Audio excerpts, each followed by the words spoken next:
हालात तो पिछले कई महीनों से खराब चल रहे थे। 10 नवंबर 2021 को पहली बार यह खबर आई थी कि रशिया ने अपने मिलिट्री सोल्जर्स को यूक्रेन के बॉर्डर पर तैनात करना शुरू कर दिया है। 28 नवंबर तक यह चीज क्लियर हो चुकी थी कि रशिया के करीब 1 लाख से ज्यादा ट्रूप्स यूक्रेन के बॉर्डर पर मौजूद हैं और मिड जनवरी से लेकर अर्ली फरवरी के बीच में ये कभी भी हमला कर सकते हैं। दिसंबर तक यूएस इंटेलिजेंस को खबर पहुंच चुकी थी। तभी यूएस प्रेसिडेंट जो बाइडेन ने धमकी दी रशियन अथॉरिटीज को, कहा कि अगर यूक्रेन पर इन्वेजन किया जाएगा किसी भी तरह का तो बहुत सख्त जवाब मिलेगा उसका। He told President Putin directly that if Russia further invades Ukraine, the United States and our European allies would respond with strong economic measures. फिर यूएस की इंटेलिजेंस एजेंसीज का कहना था कि 16 फरवरी वो दिन होगा जिस दिन रशिया हमला बोलेगा यूक्रेन पर।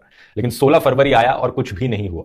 इस चीज का काफी मजाक बनाया रशियन अथॉरिटीज ने, यह कहकर कि अमेरिका तो कुछ भी बोलते रहता है, हम कुछ भी नहीं करने जा रहे थे, यह अमेरिका का नाटक था बस। एक दिन बाद खबर फैलती है कि रशिया ने एक्चुअली में अपने सोल्जर्स को वापस लेना शुरू कर दिया है, रशिया डी एस्केलेट कर रहा है। लेकिन यह खबर फेक निकलती है। एक्सपर्ट्स कहते हैं कि एक्चुअली में चाइना ने रशिया पर प्रेशर डाला था कि रशिया बीजिंग ओलंपिक्स खत्म होने तक का इंतजार करे। चाइना नहीं चाहता कि कुछ भी हमला यहां पर बोला जाए और बीजिंग ओलंपिक्स में उससे कोई इंटरप्शन हो, उसकी इमेज नहीं खराब होनी चाहिए। सुनने में काफी अजीब सी थ्योरी, लेकिन 20 फरवरी बीजिंग ओलंपिक्स का आखिरी दिन होता है और अगले ही दिन 21 फरवरी को पुतिन की तरफ से यह टेलीविजन पर एड्रेस आता है। पुतिन पूरी दुनिया को ऐलान करते हुए कहते हैं कि ईस्टर्न यूक्रेन में 2 सेपरेटिस्ट एरियाज हैं। अब वो उन सेपरेटिस्ट एरियाज को इंडिपेंडेंट कंट्रीज की तरह रिकॉग्नाइज करते हैं। After a day of lashing out at NATO, Putin made an explosive announcement on state television.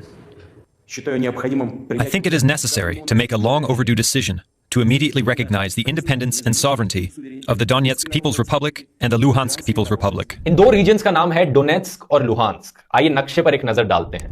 Ukraine की जो एक्चुअल बाउंड्री है यूनाइटेड नेशंस के अकॉर्डिंग वो कुछ ऐसी है, बाहर से चारों तरफ। ईस्टर्न यूक्रेन में ये 2 रीजन्स हैं, डोनेट्स्क और लुहांस्क। अब खास बात यह है कि डोनेट्स्क और लुहांस्क का कुछ एरिया एक्चुअली में सेपरेटिस्ट कंट्रोल्ड है, यानी यूक्रेन सरकार के कंट्रोल में नहीं है। ये एरिया रशिया के बॉर्डर पर है और एक्चुअली में इसे रशियन ऑक्यूपाइड कहा जाता है।